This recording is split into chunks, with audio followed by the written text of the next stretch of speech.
Este canal tiene el propósito de abrirle los ojos a México. Gracias. ¿Cómo viste a López Obrador en el debate? Yo salí contenta, ¿por qué? Porque efectivamente había toda una emboscada y Andrés pudo librar. Me hubiera gustado que respondiera más algunas cosas y aquí es una cuestión de administrar el tiempo. ¿Me dedico a contestarles ellos o me dedico a comunicar lo que quiero comunicar? Y creo que ahí pudo haber hecho un 1-1 en lugar de jugarse solo una línea. Pero yo salgo contenta, me gusta el formato, me parece que es un formato más invitador a que la gente lo quiera ver, no aquel acartonado que parecía una sí, tontería. Así es, ¿no?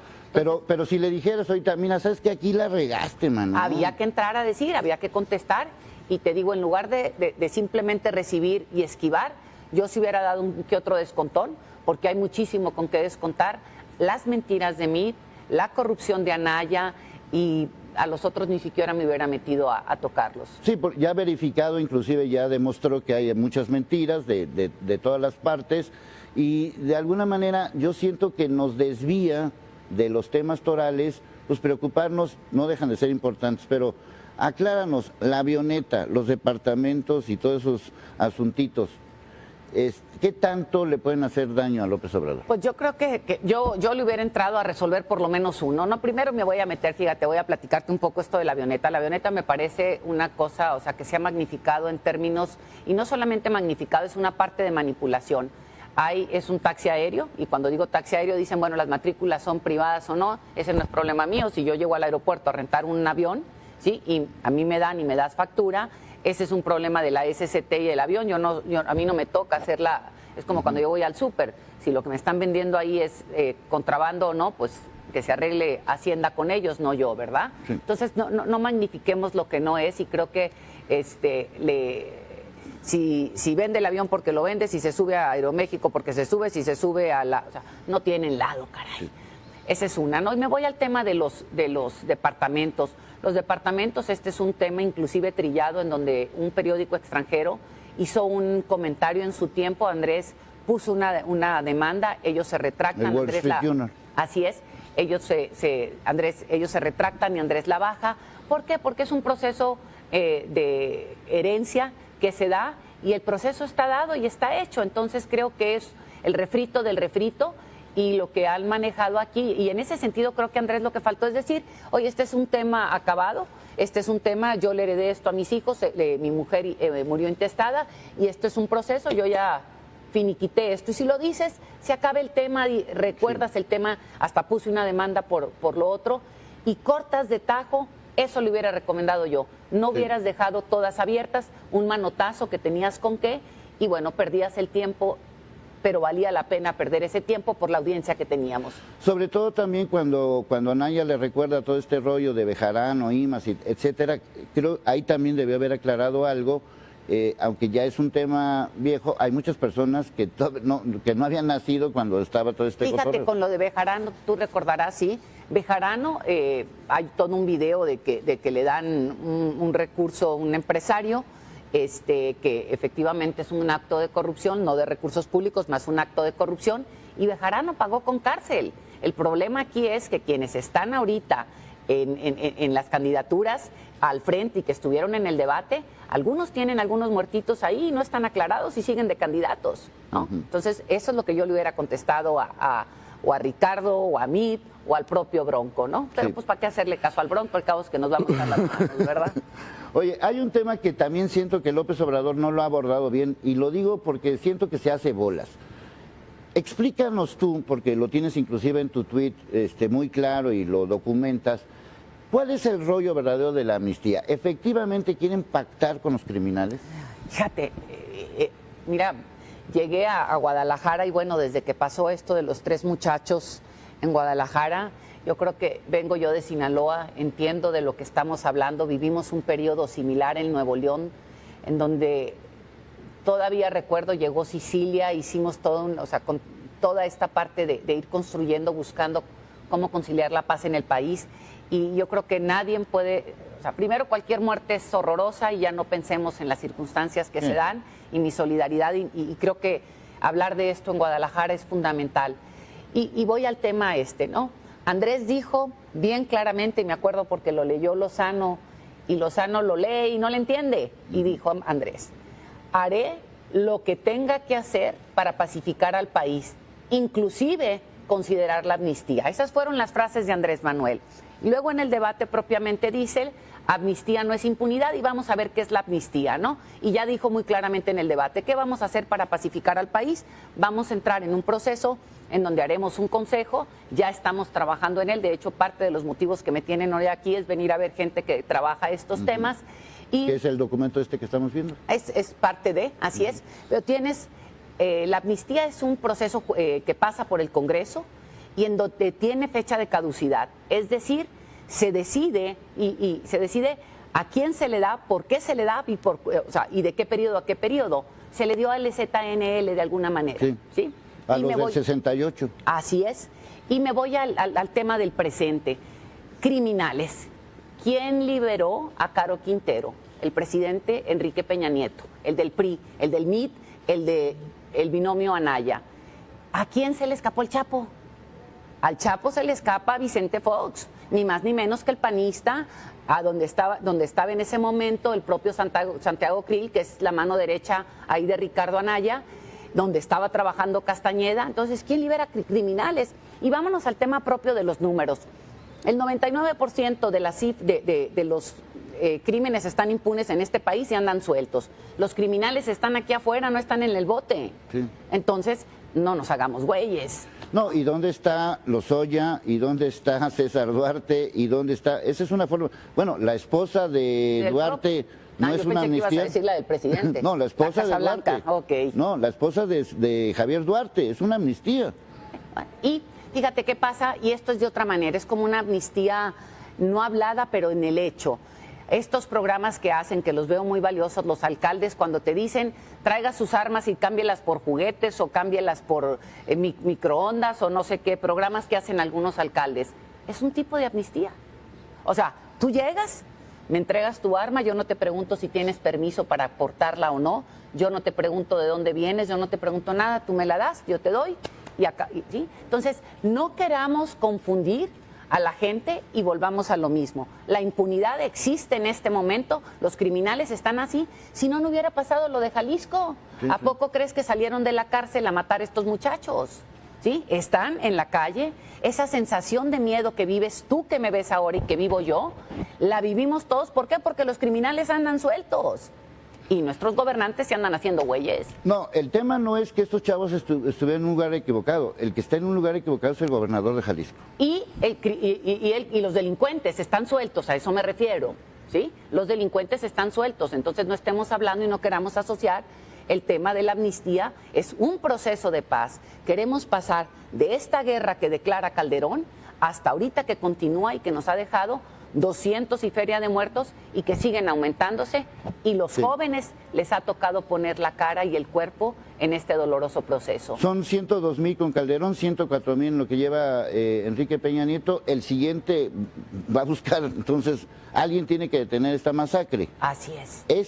Esto que nos estás platicando es la propuesta de López Obrador. Andrés Manuel, en la propuesta propia para recuperar la seguridad, y que yo digo para recuperar la paz, pasa por varias vertientes. La parte policíaca, por decirlo de alguna manera, la parte de atacar las causas, y cuando decimos atacar las causas son programas para los jóvenes, programas para incentivar y hacer que el país crezca, cosa que no ha sucedido en los últimos 30 años, más de un 2% como promedio.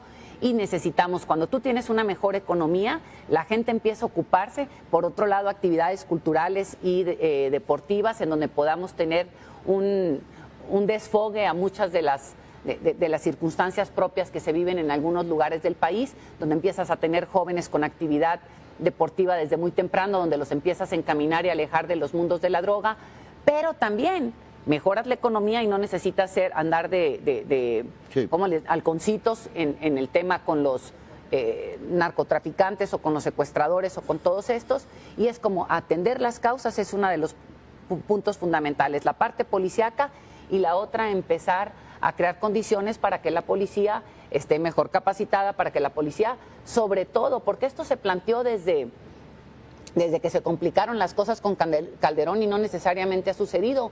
Necesitamos que la policía gane más, necesitamos que las policías tengan seguro de vida, necesitamos que las policías tengan un entrenamiento diferente al que hasta hoy han tenido y que pasen las famosas pruebas de confianza. ¿Y qué ha pasado? El recurso que se dio a muchos gobernadores en el tema de seguridad, recordemos que no se ejerció completamente. Sí.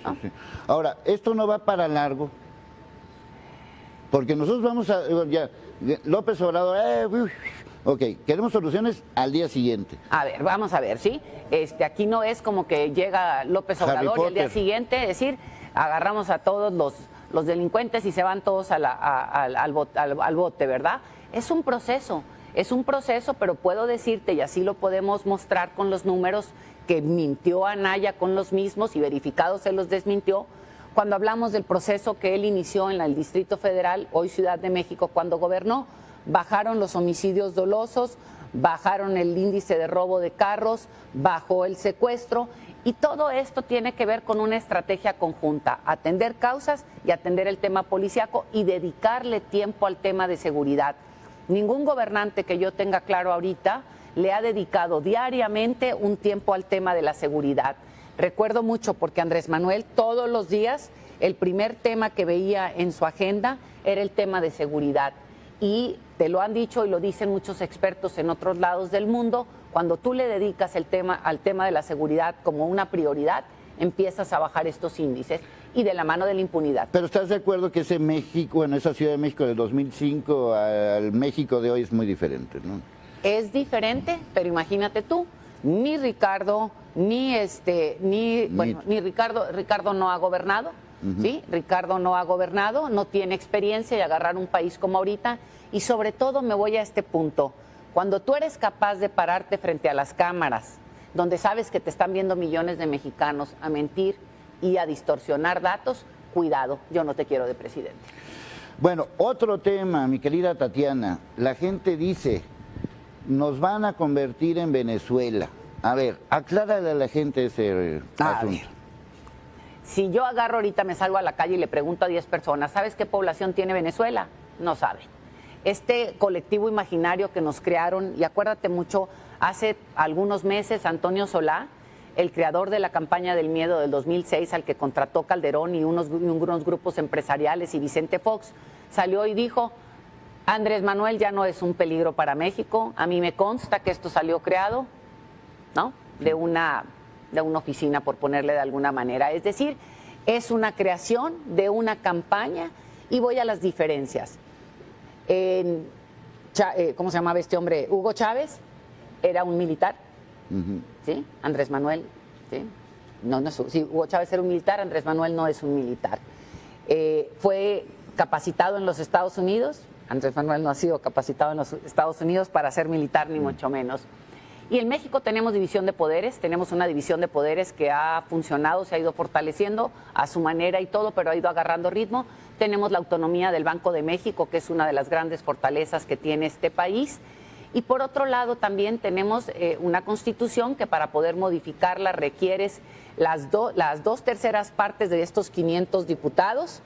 2/3 partes, no quiero hacer números porque no quiero que me vaya a equivocar en este momento, pero quien le haga los números ahí, requiere 2/3 partes de los 500 diputados, y ya una vez que se aprueba ahí, tiene que irse al 50% más uno de todos los estados para que esto pueda ser aprobado y cambiado. O sea, estamos hablando que es una situación complicadísima, entonces yo no veo comparativo. Además, hablemos de temas. Andrés Manuel ha dicho, sus referentes son, dice, habla mucho de Madero, un demócrata, habla mucho de propio Juárez, y vamos viendo también cómo gobernó la Ciudad de México. No la gobernó como nos dicen y salió con un 80% de aprobación. Pongo otro dato más con comparación. ¿Cuál fue el presidente que nacionalizó la industria azucarera? Fue Fox. Es decir, le quitó a los empresarios la industria y la nacionalizó. No voy a juzgar ni bien, no, nomás estoy diciendo, y no le pasó nada al país, y no estamos en términos venezolanos como contexto. ¿Cuál fue el presidente que se vistió de militar? Felipe Calderón, el panista fue el que se vistió. Y hasta los hijos. Bueno, y entonces vamos a este tema ahorita con respecto a regresarnos a Venezuela. ¿Quién ha sido el presidente que ha usado de manera facciosa a la Procuraduría para Pues Peña Nieto. Entonces, no queramos comparar lo que no es. Creo que el que tú que nos estás viendo hoy te dejes manipular de esta manera y te vayas a lo que tú hablabas ahorita, al tema del miedo. El miedo nos paraliza, el miedo no nos permite tomar acciones con la cabeza y el miedo nos ha llevado a que los criminales y los políticos rateros se apoderen de este país. Bueno, después del debate sube el dólar. Mucha gente lo está interpretando, ya ves, por irle a López Obrador. ¿Nos va a ir de la patada con eso? A ver, vamos a ver. El dólar, entró Enrique Peña Nieto, el dólar andaba por los 12, ¿sí? Y ahorita anda en los 18. ¿sí? 19. Vamos a quedarnos en los 18 para no agregar el debate todavía. Me quedo en los 18, ¿sí? 6 pesos que representa más del 50% propiamente de aumento del dólar con Enrique Peña Nieto y sus reformas aplaudidas por el PAN y por el PRI. Entonces, no le quieran cargar los muertos a Andrés Manuel. Los problemas que tenemos el día de hoy en este país tienen que ver porque ha habido una economía que ha sido cuestionada enormemente a nivel internacional, en donde lo que ha hecho es dejarnos muy pocos con mucho dinero y muchos con menos. Tú vas caminando y parece que tu bolsa trae un hoyo y se va perdiendo el valor de tu dinero. Esto ha pasado con el PRI, esto ha pasado con el PAN, y lo que requerimos es cambiar la política económica, una política con rostro humano, donde empecemos a generar una política industrial que empiece a generar condiciones para volver a crecer. Bueno, te decía que yo conocí a tu papá a nivel periodístico, como te estoy conociendo ahorita, a tu hermano Manuel. También he entrevistado una que otra vez a López Obrador. Sería una desgracia, y te lo digo en tu cara, mi querida Tatiana, que viniendo de donde vienes, de la familia a la que vienes, nos fallaron.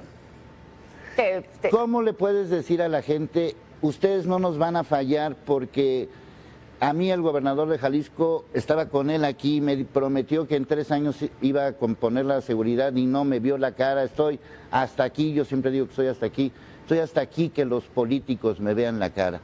¿Cómo me puedes convencer de que con ustedes, López Obrador y su equipo, no nos van a ver la cara? Por eso yo salí a dar la cara, y yo creo que te digo esta parte más importante. Para mí salir a dar la cara, la cara con Andrés Manuel, significa que no me van a ver la cara. Significa que yo voy a hacer el recordatorio constante para que Andrés Manuel nos cumpla, ¿sí? Yo no me voy a ir a mi casa a decir, ya llegó y ahora vamos. No, vas a cumplirme ahora y vamos a crear las condiciones para que esto suceda. Esta es una invitación bien grande también, porque necesitamos que la gente, cuando yo doy la cara, es que yo me hago responsable también de mi parte y tengo como ciudadano que hacer lo que me toca hacer para exigir a los gobernantes para que hagan lo propio. No significa ya me fui a mi casa, y en esto es dar la cara, significa comprometerte a poner tu parte para exigirle al otro y hacer que se cumpla el artículo 89 constitucional, donde nosotros somos los mandantes y los hacemos que hagan las cosas.